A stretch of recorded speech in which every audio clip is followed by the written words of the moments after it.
Alright, we've got 2 packages here. Before we do that, I also pick up the 2023 calendar. You know, I've been picking them up from my grocery store for the past couple of years. They've got Vocaloid stuff, which is anime and it's very nice. But, now that that's quickly out of the way, let's quickly get these out of the way. Because I've got 2 packages ready to open. We'll just cut them nice and deep like that. Unfortunately, it's a small update this week, and I'm pretty sure the 2 things in here are, well, that one's come out, but this one is catching on. So 2 KinMoza things, which I think I was a little confused because it was also older stuff re-released, and I do believe this is the only new stuff needed. Okay, yeah, this plastic's coming off nice and easy. And I'm having trouble actually seeing what this is. This is KinMoza, Thank You.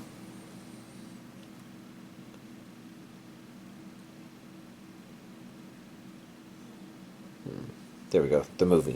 Can I recognize something there? And then this is a...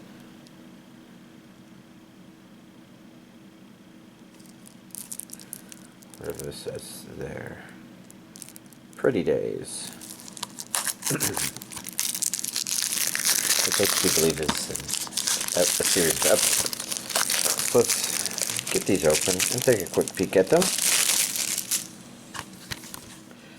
Because let's see, this is Region A, that's Japanese with English subtitles only, that's OVA on 1 disc. So this is a single OVA. A single 50-minute OVA, so still a bit of times. Still a bit of time to it. I was mixing this up in my mind with another series, and now I'm trying to think, do I know? How well do I remember this one? I barely remember some of these characters. And then this one is the Thank You movie, which is Japanese with English subtitles, Region A, 1 movie on 1 disc, 90 minutes, so 40 minutes longer. Going on adventures, coming of age, and embracing the future.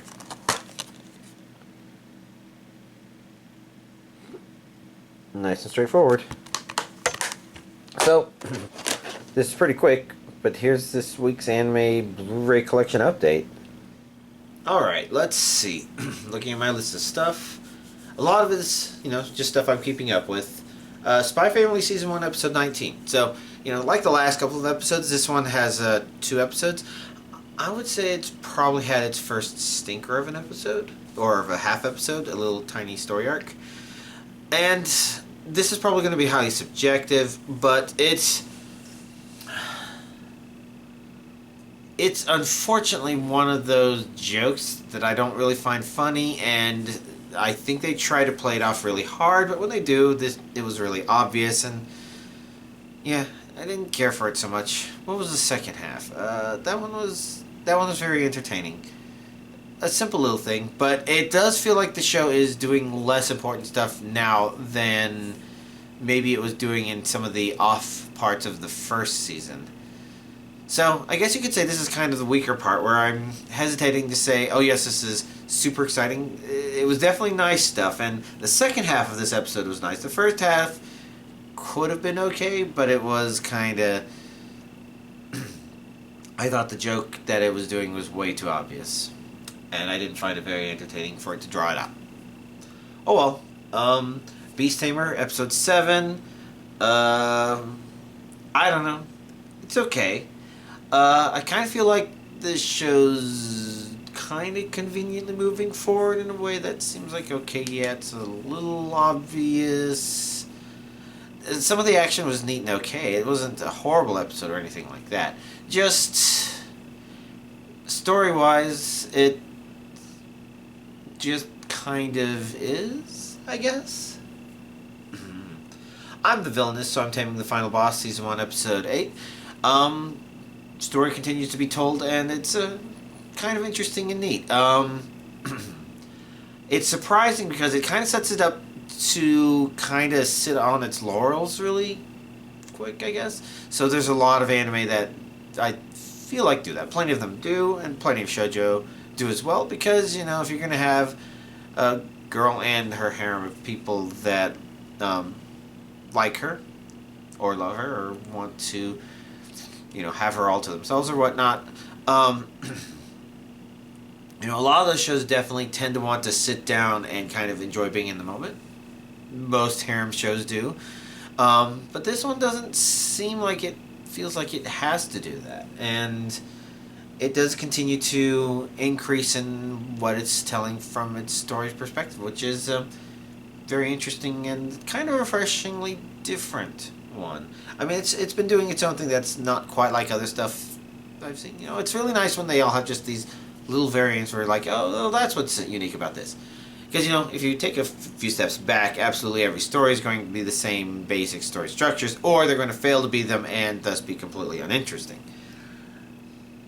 But, Villainous, I'm the Villainous, so I'm taming the final boss, is doing a pretty good job. Bakchi the Rock, it was a very interesting little episode. It's really hard to say. I'm trying to think if it feels like Bakchi feels like it's building up. It maybe kind of sort of is, but maybe it isn't. I'm not sure. It's not bad.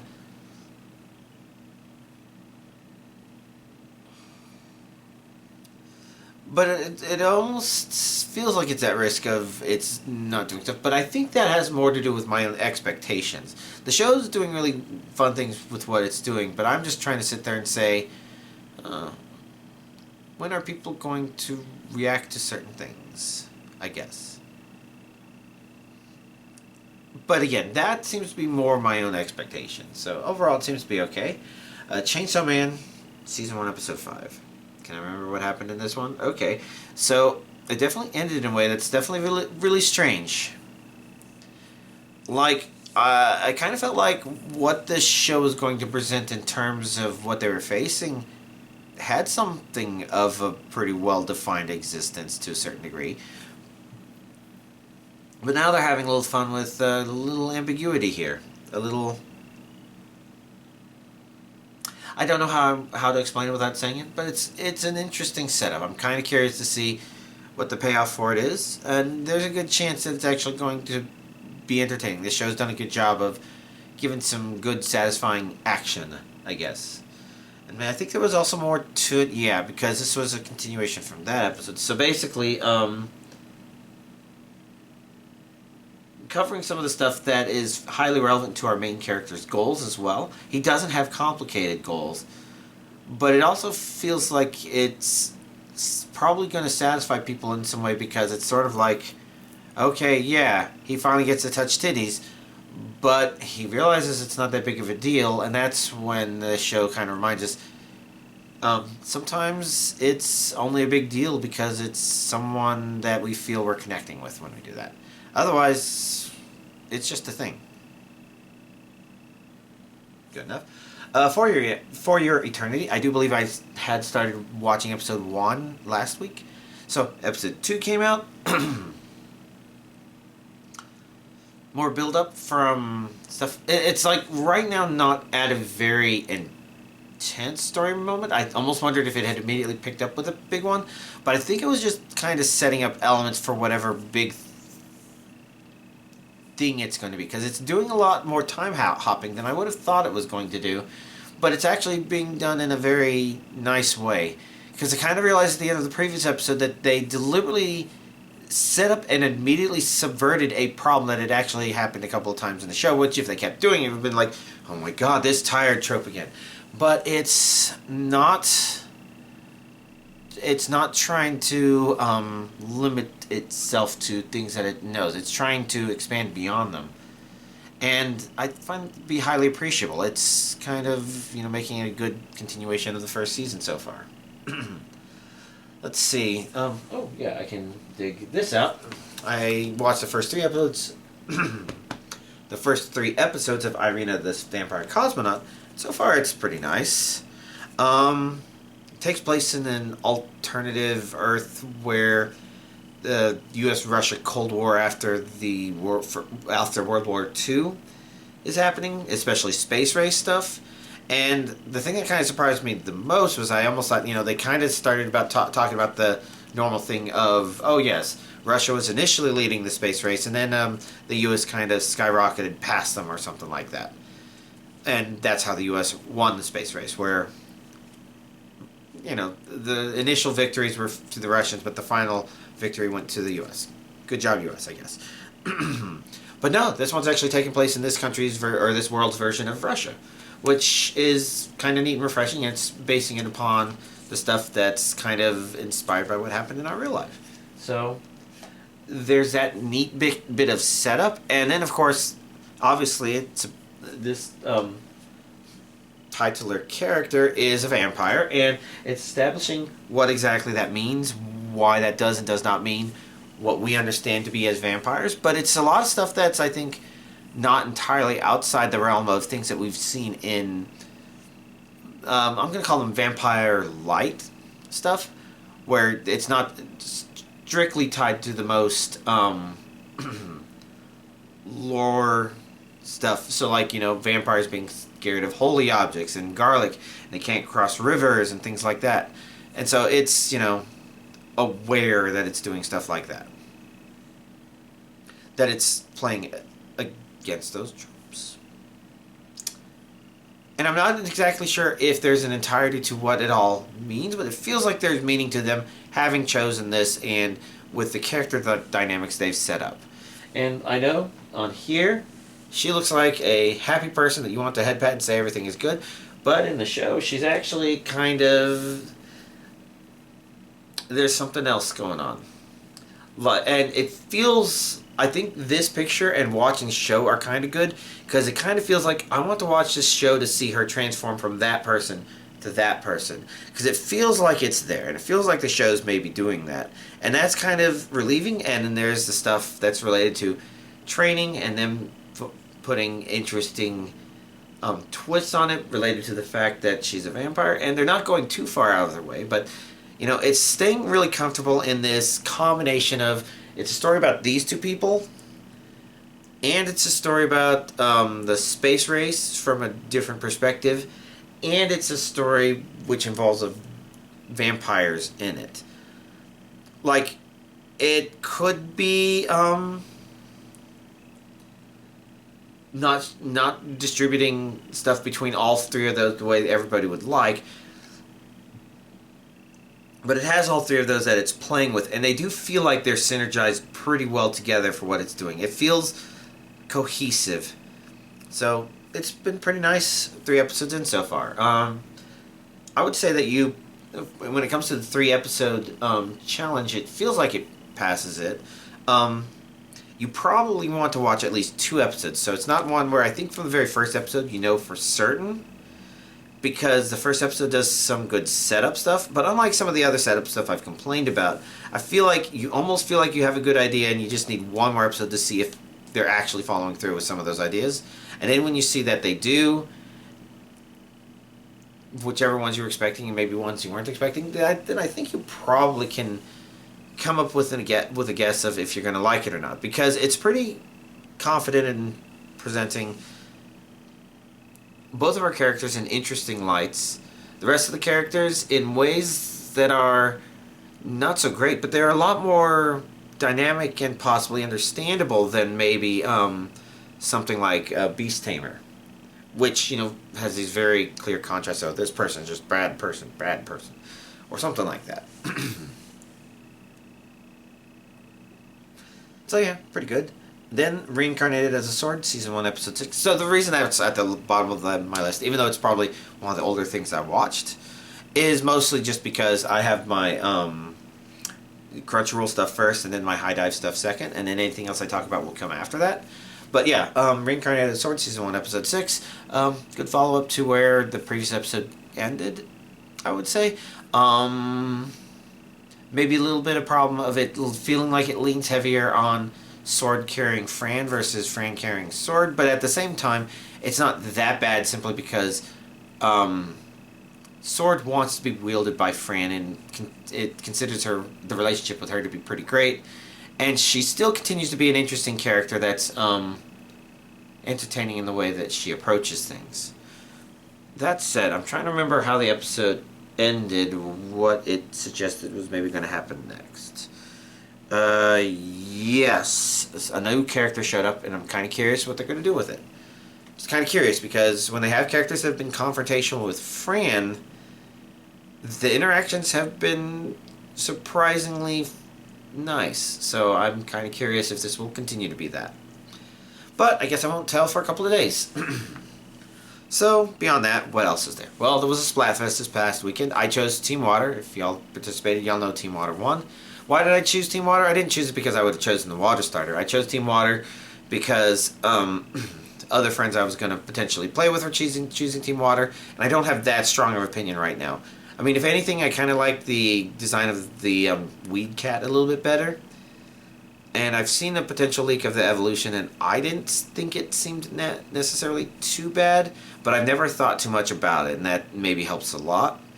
But at the same time, I don't know that that's that, and I think, even though I've ordered Scarlet and Violet, I'm not sure which one I would actually play, because most likely I would be waiting to see...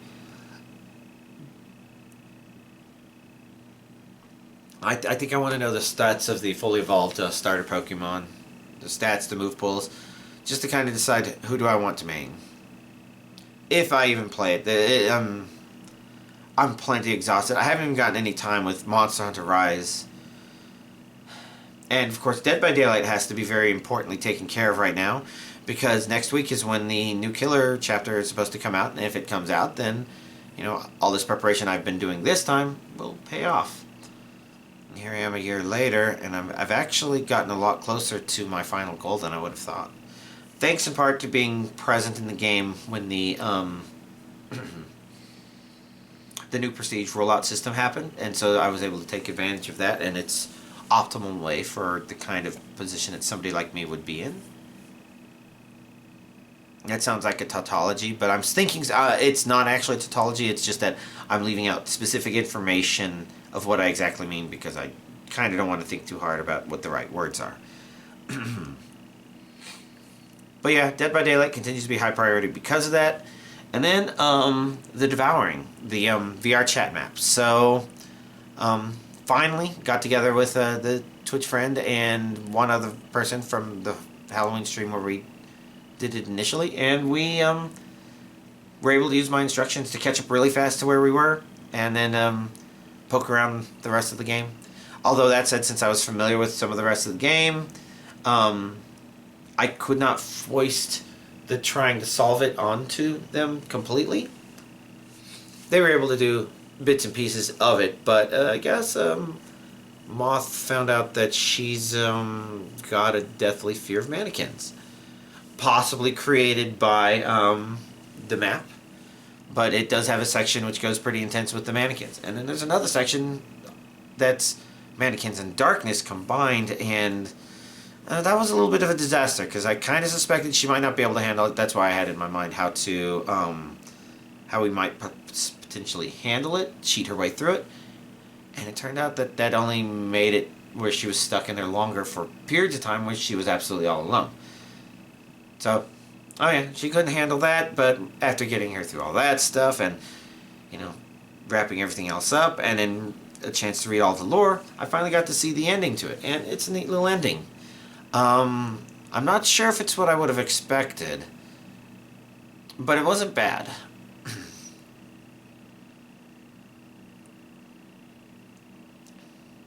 I have some maybe kind of criticism of some of the ideas, but nothing that I would say is too egregious. Just more observations. But for the most part, it feels nice to have finally done it. I think it was great. If I didn't mention it last time, yeah, we ended up using my invincibility cheat for a couple parts, especially the water parts. Like I said before, the physics of those is not very well designed, and it's overtuned. As in, like, you kind of... The water part from Amnesia, I think it's not necessarily that hard to get through it in one go, per se, but it's still absolutely ridiculously terrifying. And that's really what they needed to replicate, but that's not quite what they had, because unfortunately they did it the one way that I think brings a lot of games down, which is, again, a little overtuned, where you have to go the paths that they expect you to go, and they had to have 4 entire sections.